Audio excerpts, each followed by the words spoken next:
The Bentley rolled silently into the long driveway, its headlights slicing through the fog like quiet accusations. Inside, Marcus Langford sat stiffly behind the wheel, his mind still entangled in business calls and boardroom betrayals, unaware that tonight wouldn't be about money, but about something far more fragile. The mansion loomed ahead, a monument to success, polished to perfection, but hollow like a golden tomb. He stepped out, the echo of his Italian shoes tapping across the marble steps as the grand oak door creaked open. The house should have been bustling, with staff, music, warmth, but instead, it greeted him with a heavy stillness. The chandelier overhead sparkled coldly, untouched. The air was too quiet. He loosened his tie, eyes narrowing. Something wasn't right. The silence wasn't peaceful, it was suffocating. His footsteps reverberated through the vast hallway lined with untouched art and soulless furniture. Every room looked immaculate, yet dead. The kind of perfection only loneliness could craft. Then he noticed it, a faint trace of something out of place. A toy, small and plastic, near the base of the stairs. He didn't remember buying it. He bent down slowly, turning it over in his hand. It was chipped, old, definitely not something from their designer toy room upstairs. His heartbeat shifted. A whisper of concern crept in. He glanced toward the kitchen, noticing the swinging door still half ajar. That door was always closed. Always. His brow furrowed. He walked slowly, past the wine cellar, past the untouched family portraits, toward the source of a strange instinct that now refused to be ignored. As he approached the kitchen, he caught the smell, not of food, but something more raw. More wrong. The feeling in his chest grew heavier. It was the kind of intuition a man develops only after everything he thought he controlled starts slipping through his fingers. His hand touched the edge of the kitchen door. There was no sound, yet his breath grew shallow. He hesitated. This was his home, his castle, and yet suddenly it felt like a stranger's house, full of secrets he never bothered to learn. As the door creaked open wider, a cold shiver danced down his spine. Something wasn't just off. Something was deeply, painfully wrong. The moment he stepped into the kitchen, the air changed, heavier, colder, laced with something unspoken. The light above flickered faintly, casting long, nervous shadows across the granite countertops. Marcus stood still, his senses on high alert, when he heard it, the softest sound, so faint it could have been imagined. But it wasn't. A low, rhythmic noise, like chewing. Wet. Slow. Followed by a sniffle. Then a pause. Then more chewing. His eyebrows drew together. It wasn't the maid, she'd gone home hours ago. And the housekeeper. She never entered the kitchen this late. He followed the noise carefully, the echo of each step muffled by the weight in his chest. As he turned the corner past the massive stainless steel fridge, he froze.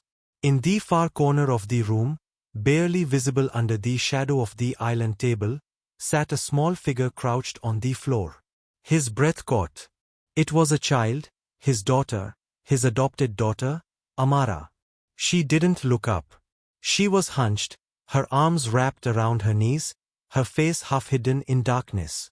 But the horror wasn't just her presence, it was what she was doing.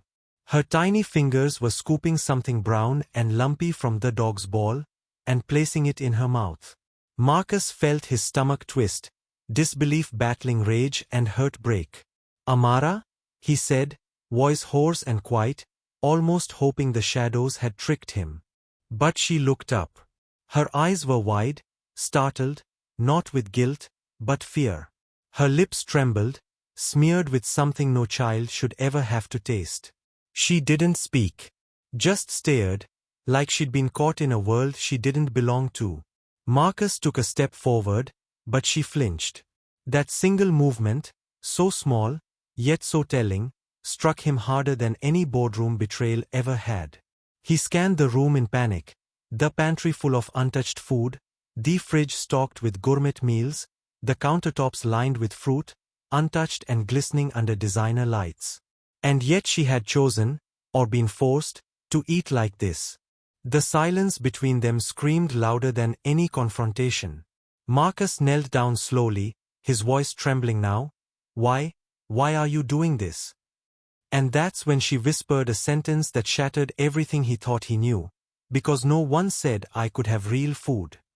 He knelt there frozen, unable to breathe as her words echoed through the sterile silence of the kitchen, clashing violently against the polished surfaces and the illusion of order he'd built his life around. Because no one said I could have real food. It wasn't just a sentence, it was a mirror shattering, a truth crawling out from under the rug he'd so comfortably lived upon. Marcus stared at her, Amara, his daughter by law, by paper, but clearly never by presence. Amara, he choked out, voice softer now, shaken. Who told you that? Her gaze dropped again, tears collecting along her lashes but refusing to fall, as if even her sadness had learned to stay hidden. She shrugged, then shook her head slightly. No one said anything, she whispered. Nobody talks to me unless I mess up. Marcus felt a bitter burn rise in his throat. But the fridge is full. The staff cooks meals every day. You are allowed, she interrupted quietly. They said not to touch anything unless I'm told. And no one ever tells me. Her words were flat, matter of fact, like she'd practiced them alone in her head 1,000 times. Marcus' heart pounded. He thought of his staff, his rigid household rules, the way everything operated on time and schedule, how no one ever asked questions, just obeyed. He realized now how easily a child, especially one already unsure of her place, could fall through the cracks in a house built like a fortress. Why didn't you tell me you were hungry? He asked, almost pleading. She finally looked at him, really looked, her eyes full of something older than her years.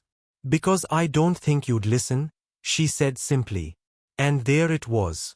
Not anger, not manipulation, just a raw truth spoken with the quiet devastation only a child could deliver. His arms, which had commanded empires, now felt useless. He wanted to hold her, but didn't dare. He wanted to scream at someone, at himself. For the first time in his life, Marcus Langford had no words, no control, no plan. Just a sickening realization that he had failed the one person who needed him most, right under his own perfect roof. It hadn't always been like this, at least, not in Marcus' mind. When he adopted Amara 2 years ago, it was supposed to be a gesture of redemption, an answer to the ache his late wife left behind. She had always wanted to adopt, always talked about giving a child a life filled with warmth and music and sun-drenched breakfasts. But after her sudden passing, Marcus didn't know what to do with the silence, so he filled it the only way he knew how, with grand gestures. Paperwork. Donations. A child. He remembered the day Amara arrived, small suitcase, smaller voice, clutching a frayed stuffed rabbit to her chest as the mansion door swallowed her whole. He'd told himself he was doing a good thing. He'd told the world he was a good man. But somewhere between his meetings and mergers, between his need for control and fear of grief, he had handed Amara off, to the nannies, to the chefs, to the tutors. Everyone but himself. And they, trained to operate like clockwork, followed his example, efficient, distant, silent. The house never grew warmer. The dinners remained separate. And slowly, Amara stopped asking questions. Stopped knocking on his study door. Stopped trying. He thought she was adjusting. In truth, she was disappearing.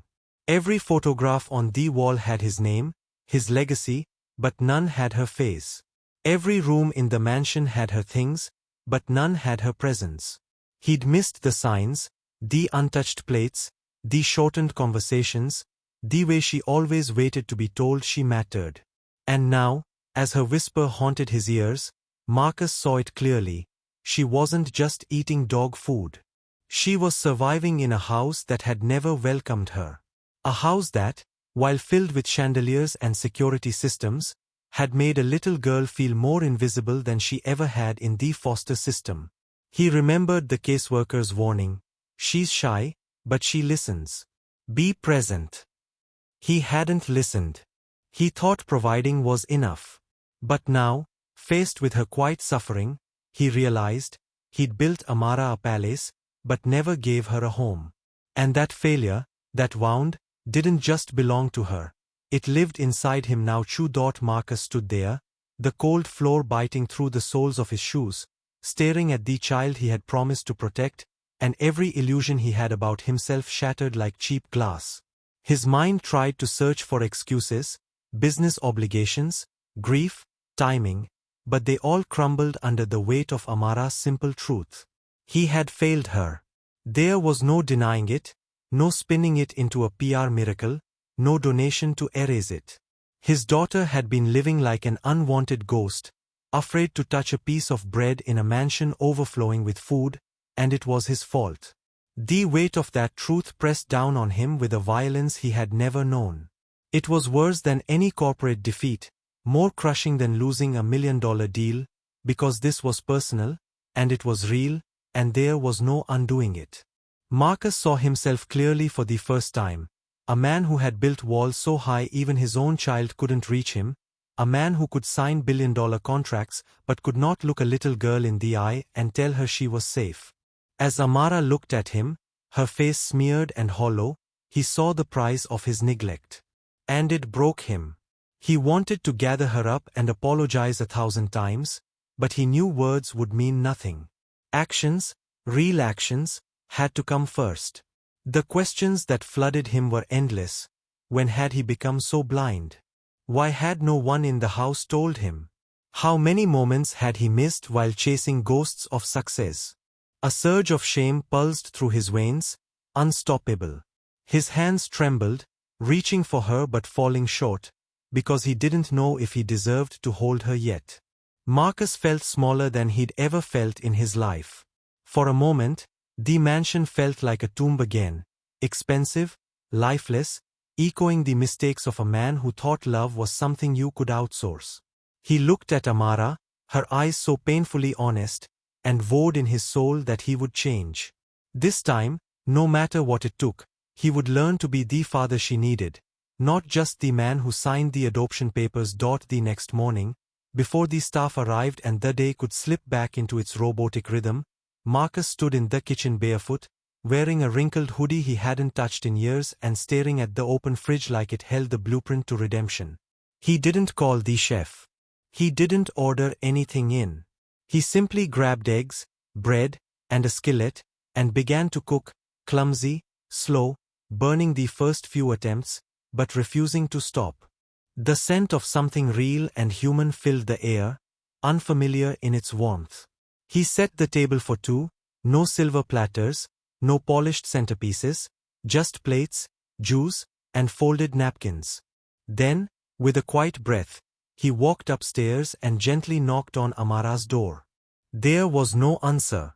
He knocked again, softer. Amara, it's Dad. I made breakfast. For us. A pause. Then the door cracked open, and her small face peeked out, eyes swollen from sleep and everything else. She didn't speak, just looked at him, unsure, guarded. You don't have to come if you don't want, he added gently, but I really hope you do. Minutes later, she appeared in the doorway of the kitchen, standing still like she wasn't sure if she belonged there. Marcus gestured to her seat. She walked slowly, sat down cautiously, and stared at the food. I made French toast, he said, awkwardly proud. It's not perfect. I googled it. A tiny flicker passed through her eyes, not a smile, but something close. He took a bite first, exaggerated the taste, then waited. She picked up her fork, hesitant, then took the smallest bite. Her lips pressed together, unsure if she liked it or if it was safe to like it. But she didn't stop.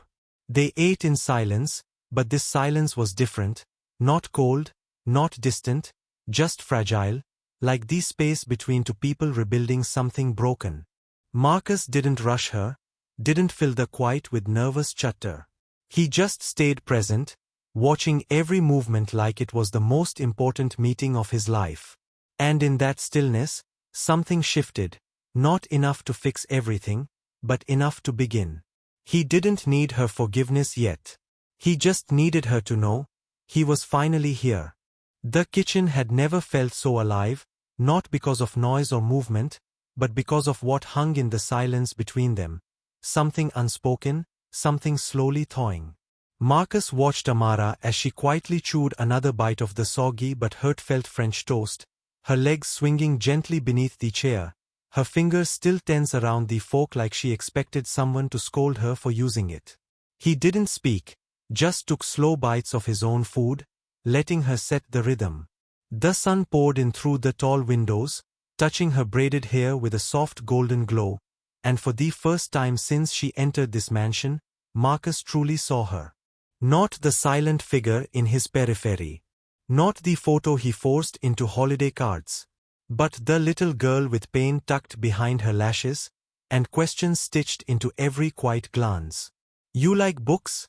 he asked gently, his voice cracking through the stillness. She blinked, unsure if it was a trap, then gave the faintest nod. "I saw a few in your room," he added. "I used to read when I couldn't sleep either. Maybe, sometime, we could read together." She didn't answer. But she didn't say no. That was enough. They kept eating. Slowly. Carefully. The moments stretched longer between bites, but less awkward.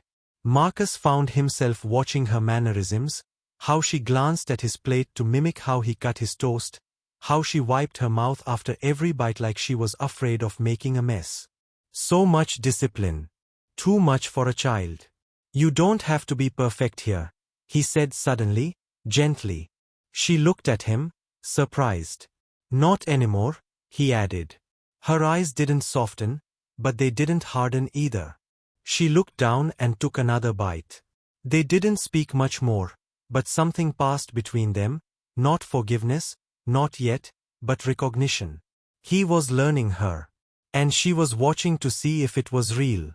They finished their food, and when Marcus stood to clean the dishes, she stood too, without being asked. Not out of obligation, but curiosity. He handed her a plate. She took it. And for the first time since she entered his house, they moved together, awkward, unsure, but connected. Not as strangers. As something trying to become a family. By the end of the week, everything in the mansion began to shift, not with noise or renovation, but with intention. Marcus cancelled 2 international trips, turned down 3 board meetings, and unplugged his phone for the first time in over a decade. The staff, used to working like shadows, watched in confusion as the rhythm of the house transformed. The chef was instructed to prepare meals not on schedule, but with Amara's preferences in mind. Her favorite book series suddenly appeared in her room, not brand new and untouched, but gently used copies Marcus had tracked down himself, the same versions he remembered from his own childhood. One afternoon, the staff found him in the garden, digging with his bare hands to plant a lemon tree, just because she once said she liked the smell of lemons. But the true shift came one evening when he gathered every houseworker, every aide, every person who had been part of the quiet, complicit machine, and stood before them in the grand foyer like a man stripped bare. "This house," he said firmly, voice steady but heavy, "has operated with silence and distance. That ends today. This is Amara's home now. Not her shelter. Not her assignment. Her home." He looked each person in the eye. "If you can't see her as family, then you don't belong here either."